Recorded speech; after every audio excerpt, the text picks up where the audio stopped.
ദക്ഷിണകാശി എന്നുകൂടി കീർത്തികേട്ട തൃക്കണ്ണാട് ത്രയംബകേശ്വര ക്ഷേത്രത്തിൽ കർക്കിടക വാവു ദിനത്തിൽ ആയിരങ്ങൾ പിതൃപുണ്യം തേടി ബലിതർപ്പണം നടത്തി. ഞായറാഴ്ച പുലർച്ചെ തന്നെ വൻ ജനത്തിരക്കാണ് ക്ഷേത്രത്തിൽ അനുഭവപ്പെട്ടത്.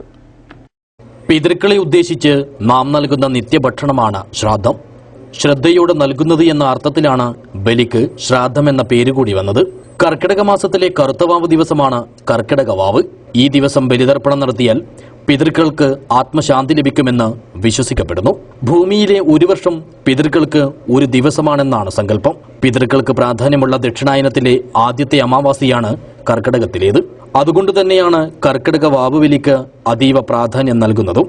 തലേനാൾ മുതൽ വ്രതമെടുത്ത് അമാവാസി ദിവസം കുളിച്ച് ഈറനണിഞ്ഞ് മരിച്ചു മൺമറിഞ്ഞുപോയ പിതൃക്കളെ മനസ്സിൽ സങ്കല്പിച്ച് കുടുംബാംഗങ്ങൾ ഭക്തിപുരസരം ബലിയിടുന്നു. എള്ളും പൂവും ഉണക്കലിരിയും ഉൾപ്പെടെയുള്ള പൂജാദ്രവ്യങ്ങൾ കൊണ്ടാണ് ബലിതർപ്പണം നടത്തുന്നത്. സമുദ്ര സ്നാനഘട്ടങ്ങൾക്ക് പുറമെ ക്ഷേത്രക്കടവുകളിലും പിതൃതർപ്പണ ചടങ്ങുകൾ നടത്തിപ്പോരുന്നുണ്ട്. ദക്ഷിണകാശി എന്നുകൂടി അറിയപ്പെടുന്ന തൃക്കണ്ണാട് ത്രയംബകേശ്വര ക്ഷേത്രത്തിൽ ഇത്തവണ ബലിതർപ്പണങ്ങൾക്കായി ആയിരങ്ങളാണ് എത്തിയത്.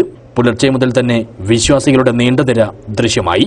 കർണാടകത്തിൽ നിന്നും ജില്ലയ്ക്ക് പുറത്തുനിന്നുമുള്ള കുടുംബാംഗങ്ങൾ തലേനാൾ തന്നെ ക്ഷേത്ര പരിസരത്തെത്തി ബന്ധുവീടുകളിലും മറ്റും താമസിച്ചാണ് രാവിലെ ക്ഷേത്രത്തിലെത്തി വാവുബലി കർമ്മങ്ങൾ പൂർത്തിയാക്കിയത്.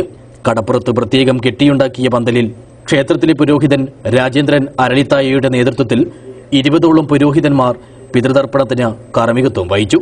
വാവുബലിയോടനുബന്ധിച്ച് കനത്ത സുരക്ഷയാണ് തൃക്കണ്ണാട് ക്ഷേത്ര പരിസരത്ത് ഏർപ്പെടുത്തിയിരുന്നത്. ബേക്കൽ പോലീസിന് പുറമെ വനിതാ പോലീസും സായുധ പോലീസും സ്ഥലത്ത് ക്യാമ്പ് ചെയ്തു. അടിയന്തര ഘട്ടങ്ങളിൽ സഹായത്തിനായി തീരദേശ പോലീസിനെയും ചുമതലപ്പെടുത്തിയിരുന്നു. News bureau, Uduma.